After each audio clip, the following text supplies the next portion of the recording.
Se alguém tiver alguma dúvida, alguma pergunta, nós temos um espaço rapidinho. Como é que faz para substituir a Madama?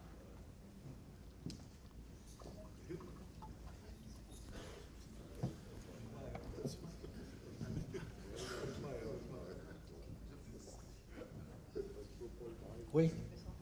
Como é que o senhor vê a substituição nessa ponderação, a substituição da Madama? 3 jeitos. 3 jeitos. Iniciar um processo de impeachment. Como é que isso ocorre? Isso aí tem que haver um crime de responsabilidade. Tem que ser um crime de responsabilidade atribuído a presidente no exercício do cargo. Isso não apareceu ainda. Certo? Quer dizer, um crime de responsabilidade é envolvida diretamente, beneficiar-se diretamente do dinheiro da corrupção. Há uma discussão jurídica sobre se o dinheiro da campanha afeta diretamente a candidata, e aí tem juristas dizendo que sim, outros dizendo que não, que a candidata pode ficar separada desse processo. Mas, enfim, depende de um crime de responsabilidade política, econômica e tal. Outra discussão, ainda no caso do crime de responsabilidade, são as pedaladas fiscais do governo anterior, que é uma violação da lei de responsabilidade fiscal. O TCU já disse que é uma violação, mandou o processo para o Ministério Público e o Ministério Público está iniciando a operação, iniciando a investigação. Também aqui há divergências entre os juristas e tal, uns dizendo que vai pegar o Manteiga, mas não a presidente, e outros que a responsabilidade vai até a presidência da República. Mas, enfim, seria um processo, quer dizer, impeachment não é uma brincadeira, tem que haver um processo, um pedido de abertura do processo na Câmara dos Deputados, a Câmara dos Deputados abre o processo, mas manda para o Senado, é o Senado quem faz o julgamento, tem que haver todo um processo institucional e constitucional. A segunda possibilidade é a renúncia. A segunda possibilidade é a renúncia. Isso é, a situação complica de tal modo, né, a situação vai ficando tão ruim, tão difícil, tão complicada, que as próprias forças que a apoiam sugerem que haja uma renúncia, assume o vice e aí toca para frente para resolver. Né? Collor. Né? A situação ficou tão ruim, que acabou renunciando. Você veja só, ele não foi pego na corrupção. Ele foi pego no Congresso, acabou sendo pego pelo Congresso e renunciou. Então, a situação piorar de uma maneira extraordinária, no caso da Petrobras, por exemplo, se piorar, pode levar a uma situação como essa. E o terceiro é a eleição. O terceiro é empurrar até a eleição, e aí, então, você vai ter uma nova disputa. Esses são as três alternativas. Né? Se eu levar até a eleição, e aí oposição, aquele quadro ali mostrava que a situação econômica favorece claramente o voto de oposição, se a oposição souber aproveitar a circunstância. Aqui. Você mostrou um quadro que ligou a popularidade de possíveis candidatos à presidência com a inflação. Você tem isso com desemprego? Não especificamente com o desemprego, mas nós temos pesquisas anteriores, elas não fazem essa correlação direta.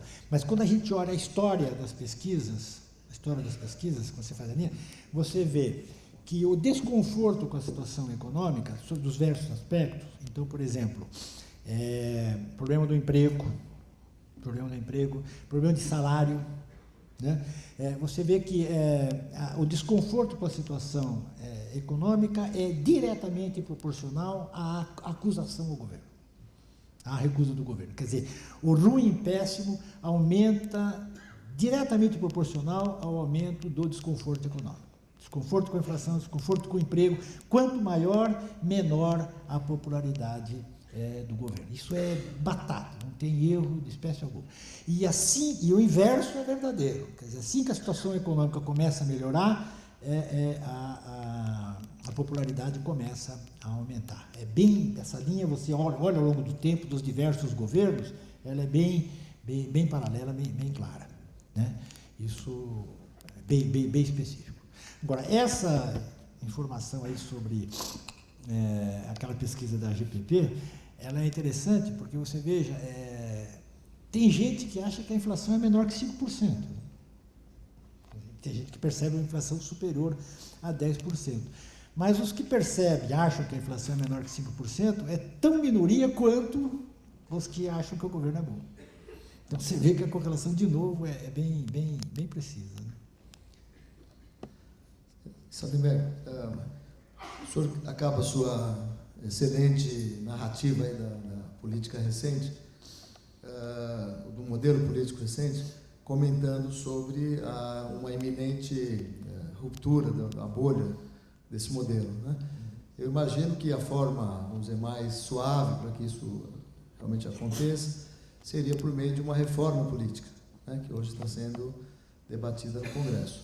Como é que o senhor vê as chances de uma reforma política que realmente traga efetividade aí para a melhoria desse modelo?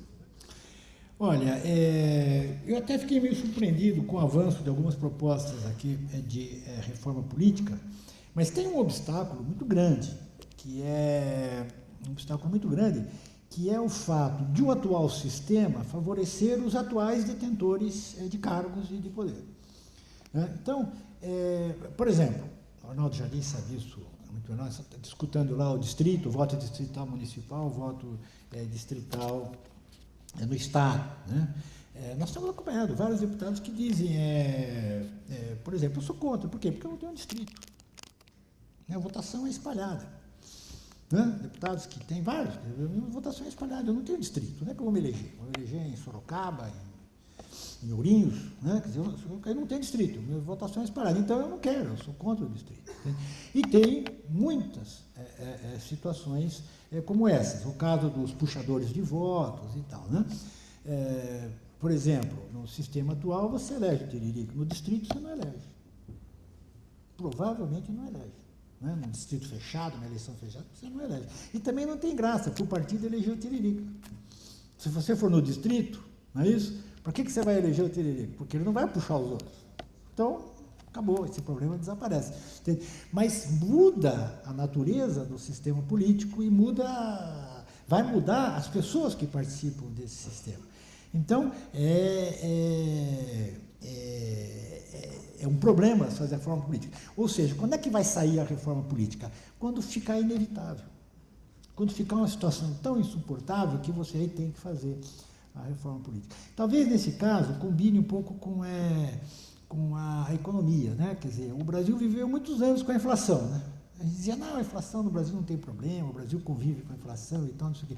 Até o momento que ficou insuportável, que a desorganização do país ficou de tal modo, e aí a solução acabou sendo feita, né? Mas você veja, nós levamos um monte de anos dizendo que a inflação não tinha problema no Brasil. Então, a necessidade, quer dizer, quando, eu acho que nós estamos chegando perto desse momento, quer dizer, o que vai ser necessidade? É quando o sistema político emperrar, você não consegue mais resolver nada. Não avança, não adianta nada, então não consegue fazer política, não consegue tomar decisão, aí emperrou, aí tem que reformar, aí tem que fazer a mudança.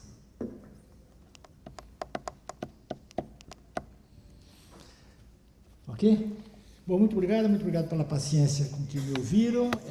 Vocês têm agora o Alexandre Schwartzman, que é nosso colega na CBN, participa do call de abertura e, apesar de jovem, tem muita experiência e muito conhecimento e muita experiência no exercício da política econômica. É um observador e um praticante de política econômica.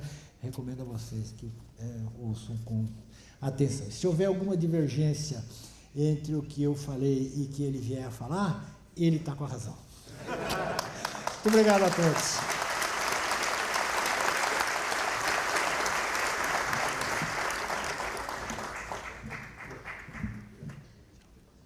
Sardenberg já fez uma apresentação aí sobre o Alexandre, que eu convido para abordar